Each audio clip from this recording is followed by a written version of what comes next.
आज का हमारा टॉपिक है प्रेजेंट इंडेफिनाइट टेंस।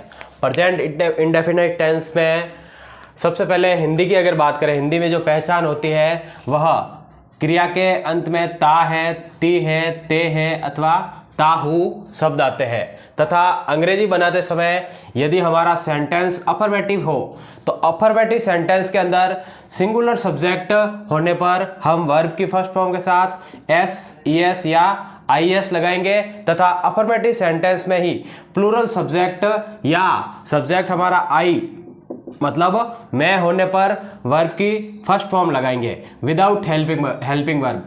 हमें इस बात का ध्यान रखना है कि प्रेजेंट सिंपल या प्रेजेंट इंडेफिनाइट तथा पास्ट सिंपल या पास्ट इंडेफिनाइट टेंस के अफर्मेटिव सेंटेंस में हेल्पिंग वर्ब नहीं लगाई जाती है। हमेशा इस बात का ध्यान करना है। अब जो नेगेटिव और इंट्रोगेटिव सेंटेंसेस है इसमें आपको ध्यान रखना है, जब सिंगुलर सब्जेक्ट हो तो हमें क्या करना है, डज हेल्पिंग वर्ब का यूज करना है। इसके अलावा नेगेटिव और इंट्रोगेटिव सेंटेंस में ही प्लूरल सब्जेक्ट या आई है तो हमें हेल्पिंग वर्ब डू लगानी है। तथा डज और डू के हेल्पिंग वर्ब के साथ में हमें वर्ब की फर्स्ट फॉर्म लगानी है, फर्स्ट टेंस फर्स्ट फॉर्म। तो इस हिसाब से हमारा जो पैटर्न है वह बनकर तैयार हो जाएगा। अफर्मेटिव सेंटेंस में सिंगुलर सब्जेक्ट होने पर वर्ब की first form plus S, ES या आईएस, और अफर्मेटिव सेंटेंस में सब्जेक्ट प्लूरल या आई है तो वर्ब की फर्स्ट फॉर्म। तथा नेगेटिव या इंट्रोगेटिव है तो डज और डू हेल्पिंग वर्ब के साथ वर्ब की फर्स्ट फॉर्म। अब बोर्ड एग्जामिनेशन में जो करेक्ट फॉर्म ऑफ वर्ब वाले क्वेश्चन पूछे जाते हैं उसमें आपको ध्यान रखना है, इन एडवर्ब्स को जब वाक्य के अंदर ये एडवर्ब्स आती है तो वह प्रेजेंट सिंपल का वाक्य होगा और आपको इस पैटर्न के according correct form of verb भरनी है। जैसे कौन कौन सी एडवर्ब्स है मेनली प्रेजेंट सिंपल की, always, often, sometime, usually, generally, frequently, seldom, rarely, never, regularly, daily, occasionally, every day, every night, every month, every year, each day, each night, each month, each year. तो ये mainly present simple का brief introduction हमने लिया है। अब कुछ वाक्य है जिनका हम ट्रांसलेशन करते हैं। यहाँ तक मेरी बात आपको समझ में आ गई होगी कि प्रेजेंट सिंपल में पहले तो हिंदी में हिंदी वाक्यों के अंत में ता है, ती है, ते है या ताहू आता है। और अंग्रेजी में हमें इस बात का ध्यान रखना है कि अंग्रेजी में अफर्मेटिव सेंटेंस में हेल्पिंग वर्ब नहीं लगती है। अफर्मेटिव में सिंगुलर सब्जेक्ट हो तो वर्ब की फर्स्ट फॉर्म के साथ एस, ईएस, आईएस लगता है। वहीं प्लूरल सब्जेक्ट और आई हो तो सिर्फ वर्ब की फर्स्ट फॉर्म लगती है। इंट्रोगेटिव और नेगेटिव में सिंगुलर सब्जेक्ट के साथ में डज हेल्पिंग वर्ब लगती है। प्लूरल सब्जेक्ट या आई हो तो डू हेल्पिंग वर्ब लगती है। तथा इस पैटर्न को भी हमें दिमाग में रखना है और विशेष इन एडवर्ब्स को तो ध्यान में रखना ही है। अब कुछ वाक्य है जिनका हम ट्रांसलेशन करते हैं और आगे समझने की कोशिश करते हैं।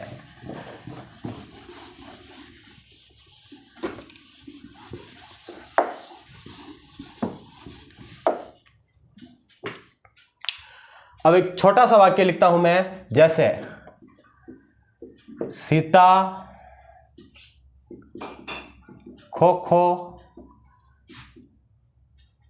खेलती है। तो सबसे पहले तो देखिए इस वाक्य के अंदर ती है शब्द आ गया है। सबसे पहले इस वाक्य के अंदर लास्ट में ती है शब्द आया है। और हमेशा वाक्य की जब हम अंग्रेजी बनाते हैं तो पहले तो वाक्य किस प्रकार का है हमें काइंड पता होना चाहिए। ये वाक्य इसमें काम होता है तो अफर्मेटिव टाइप का हो गया। ये किस प्रकार का वाक्य हो गया हमारा, अफर्मेटिव। और अफर्मेटिव का फॉर्मूला होता है subject plus helping verb plus verb plus object plus other. इस फॉर्मूले के अकॉर्डिंग अगर हम इस वाक्य की अंग्रेजी बनाएंगे तो सबसे पहले सब्जेक्ट है हमारा सीता, तो सब्जेक्ट हो जाएगा सीता। अब मैंने आपको थोड़ी देर पहले ही बताया कि प्रेजेंट सिंपल के अफर्मेटिव सेंटेंस में हेल्पिंग वर्ब नहीं लगती है तो हेल्पिंग वर्ब का स्थान हम रख लेंगे खाली। अब प्रेजेंट सिंपल का अफर्मेटिव सेंटेंस है और इसके अंदर भी क्या है, सिंगुलर सब्जेक्ट है। तो सिंगुलर सब्जेक्ट होने पर वर्ब के फर्स्ट फॉर्म के साथ एस, ईएस या आईएस लगता है। अब एस कब लगाना है, ईएस कब लगाना है और आईएस कब लगाना है, इसका भी एक नियम है जो हम अगले वीडियो में बनाएंगे। तो हमारा सिंगुलर सब्जेक्ट है। हाल फिलहाल के लिए हमें ये ध्यान रखना है वर्ब की फर्स्ट फॉर्म। अब इसमें वर्ब है प्ले, वर्ब हो जाएगी हमारी प्ले, फर्स्ट फॉर्म लगा दी और इसके साथ में मैंने लगा दिया एस, तो सीता प्लेज। अब वर्ब तक पहुंच गए। अब खेल ऑब्जेक्ट, ऑब्जेक्ट जब भी ऑब्जेक्ट का पता करना हो तो वर्ब से प्रश्न करना है या तो क्या या क्यों। जो इन दो शब्दों का उत्तर दे वो हमारा ऑब्जेक्ट हो गया।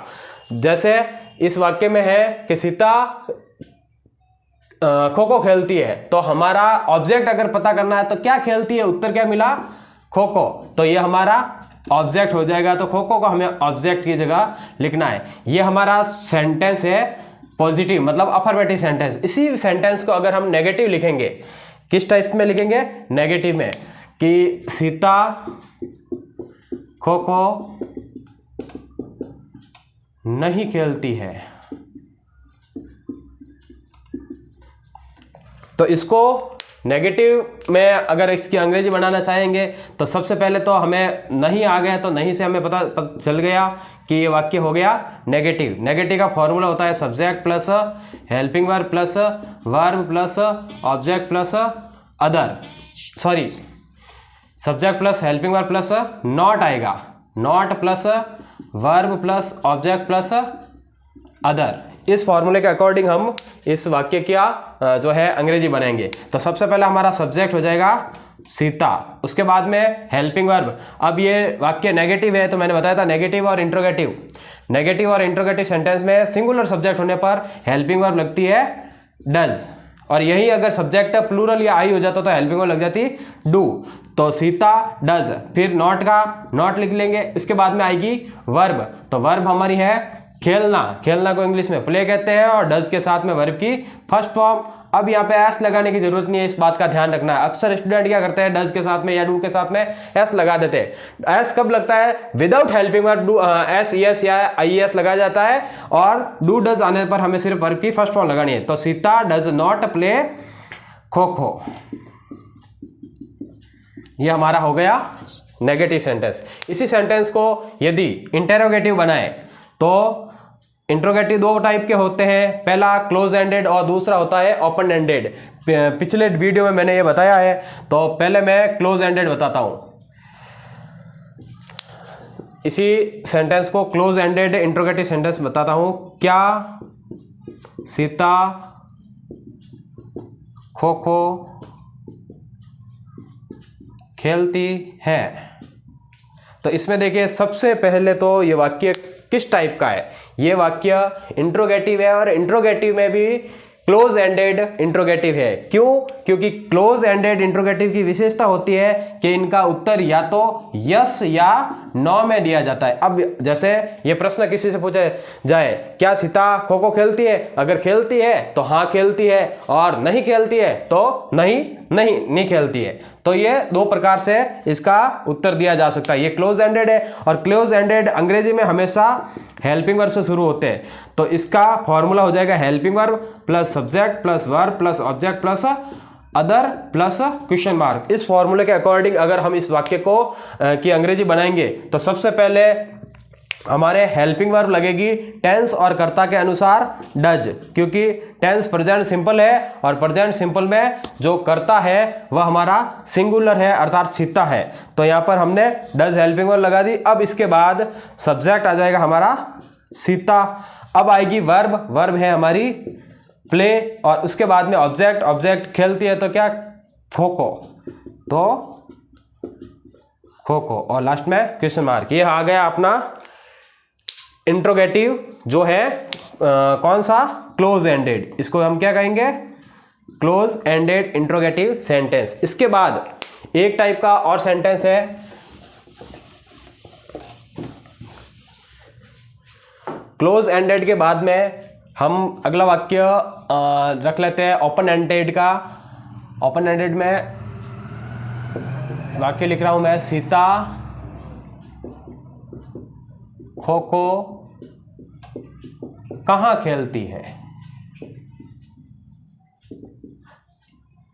तो ये जो वाक्य है इसके अंदर देखिए जो WH वर्ड है, कोई भी ऐसे शब्द जिनसे मतलब प्रश्न पूछा जाता है उनको प्रश्नवाचक शब्द या WH वर्ड कहते हैं। तो ये WH वर्ड वाला इसका फॉर्मूला हो जाएगा WH word plus helping verb plus subject plus verb plus object plus other plus question mark. इस फॉर्मूले के अकॉर्डिंग अगर हम इसकी अंग्रेजी बनाएंगे तो सबसे पहले आ जाएगा हमारा WH वर्ड वेयर, कहाँ को इंग्लिश में वेयर कहते हैं, उसके बाद में आ जाएगी हेल्पिंग वर्ब वेयर डज, फिर आ जाएगा सब्जेक्ट हमारा सीता, और उसके बाद में आ जाएगी वर्ब प्ले, उसके बाद में आ जाएगा ऑब्जेक्ट खो खो। ये हमारा सेंटेंस इंट्रोगेटिव जो है क्लोज एंड ओपन एंडेड है, ये ओपन एंडेड का हो गया। किस टाइप का हो गया? ओपन एंडेड सेंटेंस पूरा हो गया। इसके अलावा इंट्रोगेटिव नेगेटिव की अगर बात करें तो एक इंट्रोगेटिव नेगेटिव भी बता देता हूं। क्या सीता खो खो नहीं खेलती है? तो इसका जो फॉर्मूला है वह फॉर्मूला हो जाएगा सबसे पहले हेल्पिंग वर्ब, फिर सब्जेक्ट, फिर not plus verb plus object plus other plus question mark. इस फॉर्मूले के अकॉर्डिंग अगर इस वाक्य की अंग्रेजी बनाएंगे तो सबसे पहले आ जाएगी हेल्पिंग वर्ब डज, उसके बाद में सब्जेक्ट हमारा सीता, नॉट प्ले, ऑब्जेक्ट हमारा हो जाएगा खो खो, और लास्ट में question mark. Does Sita not play kho kho. तो ये इंट्रोगेटिव नेगेटिव टाइप का सेंटेंस। इसी प्रकार से आप ओपन एंडेड इंट्रोगेटिव नेगेटिव आप स्वयं बनाकर देखेंगे। अब इसके अलावा हमें ध्यान रखना है कि जो एग्जाम में हमें पूछा जाता है, एग्जाम में क्वेश्चन किस टाइप के पूछे जाते हैं 10वीं बोर्ड में, विशेष ध्यान रखना है कि जैसे कोई भी एग्जाम्पल आ गया करेक्ट फॉर्म ऑफ वर्ब का, करेक्ट फॉर्म ऑफ वर्ब का जो क्वेश्चन पूछा जाता है वह देखना। जैसे मैंने यहाँ पे लिख दिया सी ऑलवेज, खाली जगह, ये ब्रैकेट के अंदर आ गई ये वर्ब आपकी, वर्ब की first form come, late to school.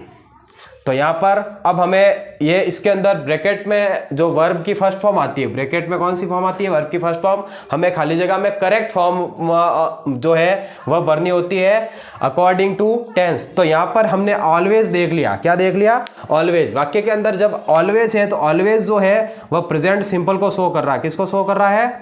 Present simple या प्रेजेंट इंडेफिनाइट टेंस को शो कर रहा है। इसीलिए प्रेजेंट इंडेफिनाइट के अकॉर्डिंग हम पहले तो वाक्य अफर्मेटिव हो गया, और अफर्मेटिव में सब्जेक्ट हमारा सिंगुलर है।